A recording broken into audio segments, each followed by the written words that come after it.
Olá, tudo bem com vocês? Hoje, dia 332 da nossa leitura da palavra, nós estamos dando início à leitura do segundo livro de Coríntios. O capítulo 1 de 2 Coríntios identifica o apóstolo Paulo como seu autor, possivelmente com Timóteo, e provavelmente foi escrito entre 55 e 57 depois de Cristo.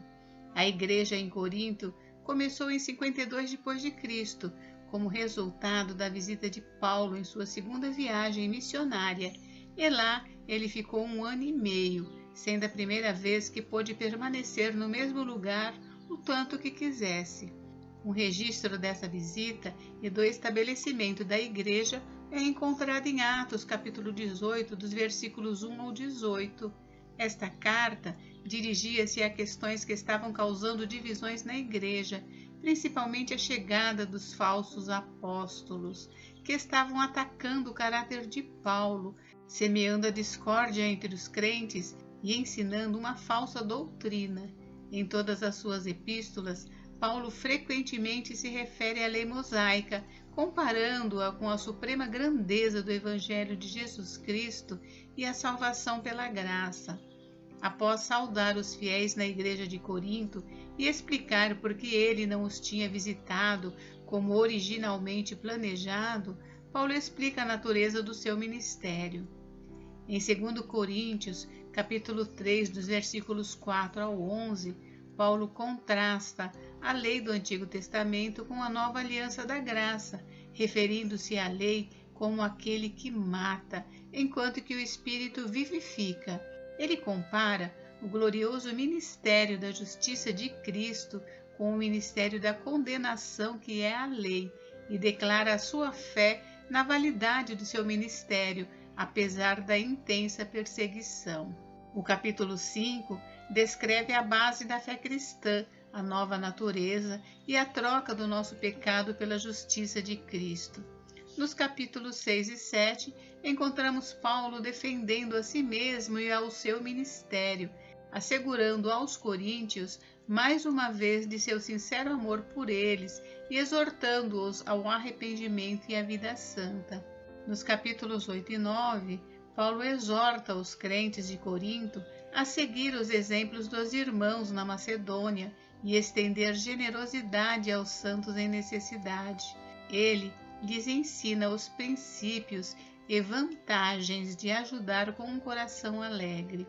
Paulo termina sua carta reiterando sua autoridade entre eles e sua preocupação com a sua fidelidade a ele diante da feroz oposição dos falsos apóstolos. Ele termina sua epístola descrevendo a visão celestial que lhe foi permitido experimentar e o espinho na carne que Deus o deu para garantir sua humildade.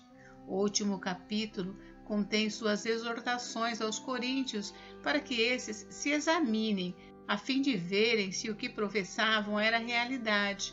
Paulo então termina com uma bênção de amor e paz. Bem, esta carta é a mais biográfica e a menos doutrinária das epístolas de Paulo. Ela nos diz mais sobre Paulo como pessoa e como ministro do que qualquer outra. Dito isto, há algumas coisas que podemos aprender desta carta e aplicar hoje em nossas vidas. A primeira coisa é a boa administração, não só de dinheiro, mas de tempo também. Os macedônios não só deram generosamente, mas também deram-se a si mesmos, primeiro ao Senhor, depois a nós pela vontade de Deus, como vemos em 2 Coríntios 8:5. Da mesma forma, não só devemos dedicar tudo o que temos ao Senhor, mas tudo o que somos. Ele realmente não precisa do nosso dinheiro, ele é onipotente. Ele quer um coração que anseia por servir, agradar e amar. Boa administração e ofertar a Deus é mais do que apenas dar dinheiro. Sim, Deus quer que ofereçamos o dízimo da nossa renda, e Ele promete abençoar-nos quando damos a Ele. A mais, porém, Deus quer 100%. Ele quer que nos entreguemos por completo a Ele. Tudo o que somos, devemos viver as nossas vidas para servir o nosso Pai. Devemos não só dar a Deus do nosso salário, mas as nossas próprias vidas devem ser um reflexo dele. Devemos dar tudo de nós ao Senhor em primeiro lugar e depois para a igreja e ao trabalho do ministério de Jesus Cristo. Bem, hoje nós leremos os capítulos 1 ao 3. Vamos à leitura? Capítulo 1. Prefácio e saudação. Paulo, apóstolo de Cristo Jesus pela vontade de Deus, e o irmão Timóteo, à igreja de Deus que está em Corinto e a todos os santos de toda a Acaia. Que a graça e a paz de Deus, nosso Pai, e do Senhor Jesus Cristo estejam com vocês. Ação de graças. Bendito seja o Deus e Pai de nosso Senhor Jesus Cristo, o Pai de misericórdias e Deus de toda consolação. É Ele que nos consola em toda a nossa tribulação, para que pela consolação que nós mesmos recebemos de Deus, possamos consolar os que estiverem em qualquer espécie de tribulação. Porque assim como transbordam sobre nós os sofrimentos de Cristo, assim também por meio de Cristo transborda o nosso consolo. Se somos atribulados, é para o consolo e salvação de vocês. Se somos consolados, é também para o consolo de vocês. Esse consolo se torna eficaz na medida em que vocês suportam com paciência os mesmos sofrimentos que nós também suportamos. A nossa esperança em relação a vocês é sólida, sabendo que assim como vocês são participantes dos sofrimentos, assim também serão participantes da consolação. Porque não queremos, irmãos, que vocês fiquem sem saber que tipo de tribulação nos sobreveio na província da Ásia. Foi algo acima das nossas forças, a ponto de perdermos a esperança até da própria vida. De fato, tivemos em nós mesmos a sentença de morte, para que não confiássemos em nós mesmos, e sim no Deus que ressuscita os mortos, o qual nos livrou e ainda livrará de tão grande morte. Nele temos esperado que ainda continuará a nos livrar, enquanto vocês nos ajudam com orações a nosso favor, para que por muitos sejam dadas graças a Deus a nosso respeito, pelo benefício que nos foi concedido por meio da súplica de muitos. A sinceridade de Paulo. Porque a nossa glória é essa, o testemunho da nossa consciência de que com simplicidade e sinceridade de Deus, não com sabedoria humana, mas na graça divina, temos vivido no mundo, especialmente em relação a vocês, porque nenhuma outra coisa escrevemos para vocês, a não ser aquilo que vocês leem e entendem, e espero que vocês entendam completamente, como também já nos entenderam em parte, que seremos a glória de vocês, assim como vocês também serão a nossa glória no dia de Jesus, nosso Senhor. Paulo explica a sua demora em ir a Corinto. Com esta confiança, eu queria primeiro ir encontrar-me com vocês, para que tivessem um segundo benefício.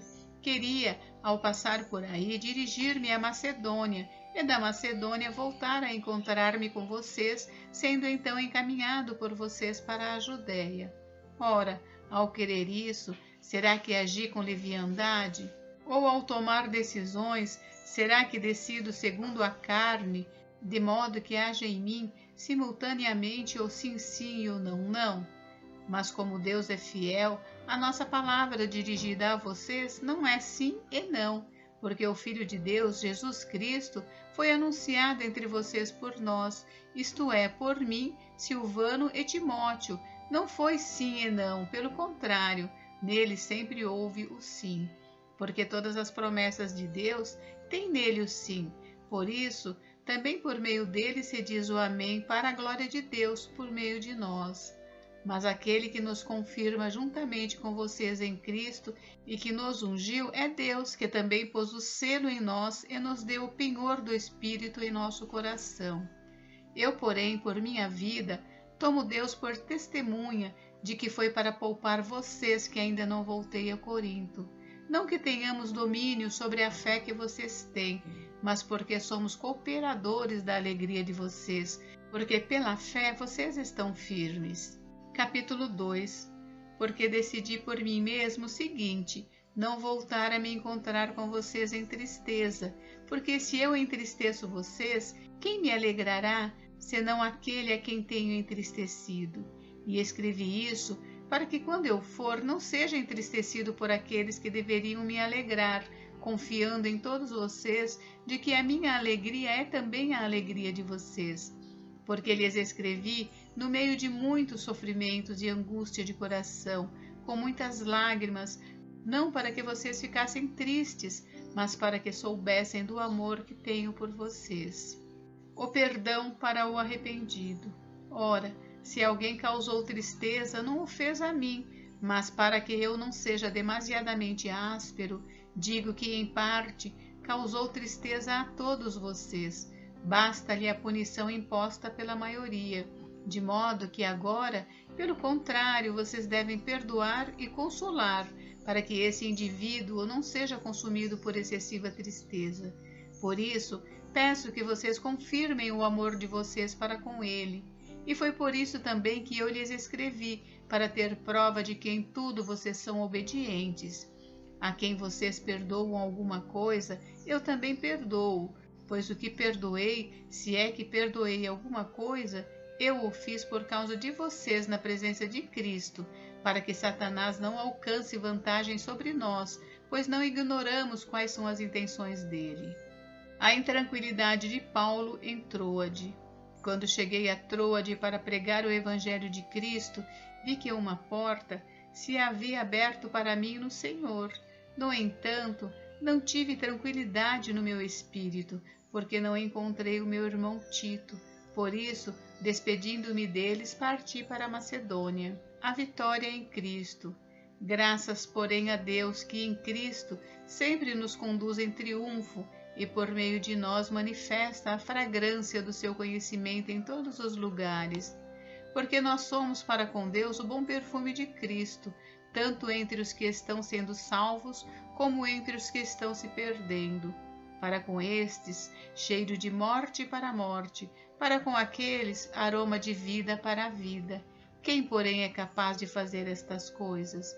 Porque nós não estamos, como tantos outros, mercadejando a palavra de Deus. Pelo contrário, em Cristo é que falamos na presença de Deus com sinceridade e da parte do próprio Deus. Capítulo 3. O Ministério da Nova Aliança. Estamos começando outra vez a recomendar a nós mesmos? Ou será que temos necessidade, como alguns, de entregar cartas de recomendação para vocês ou pedi-las a vocês? Vocês são a nossa carta, escrita em nosso coração, conhecida e lida por todos. Vocês manifestam que são a carta de Cristo, produzida pelo nosso ministério, escrita não com tinta, mas com o Espírito do Deus vivo, não em tábuas de pedra, mas em tábuas de carne, isto é, nos corações. E é por meio de Cristo que temos tal confiança em Deus, não que por nós mesmos sejamos capazes de pensar alguma coisa como se partisse de nós. Pelo contrário, a nossa capacidade vem de Deus, o qual nos capacitou para sermos ministros de uma nova aliança, não da letra, mas do Espírito, porque a letra mata, mas o Espírito vivifica. E se o ministério da morte, gravado com letras em pedras, se revestiu de glória a ponto de os filhos de Israel não poderem fixar os olhos na face de Moisés, por causa da glória de seu rosto, ainda que fosse uma glória que estava desaparecendo, como não será de maior glória o ministério do Espírito? Porque se o ministério da condenação teve glória, em muito maior proporção será glorioso o ministério da justiça, pois neste particular, o que era glorioso já não tem mais glória diante da glória atual, que é muito maior. Porque se o que estava desaparecendo teve a sua glória, muito mais glória tem o que é permanente. Tendo, pois, tal esperança, agimos com muita ousadia. E não somos como Moisés, que punha um véu sobre o rosto, para que os filhos de Israel não pudessem fixar os olhos no fim daquilo que estava desaparecendo. Mas a mente deles se endureceu, pois até o dia de hoje o mesmo véu permanece sobre a leitura da antiga aliança. Não foi tirado, pois só em Cristo ele é removido. Mas até hoje, quando Moisés é lido, o véu está posto sobre o coração deles. Quando, porém, alguém se converte ao Senhor, o véu é tirado. Ora, esse Senhor é o Espírito, e onde está o Espírito do Senhor, aí a liberdade. E todos nós, com o rosto descoberto, contemplando a glória do Senhor, somos transformados de glória em glória na sua própria imagem, como pelo Senhor, que é o Espírito.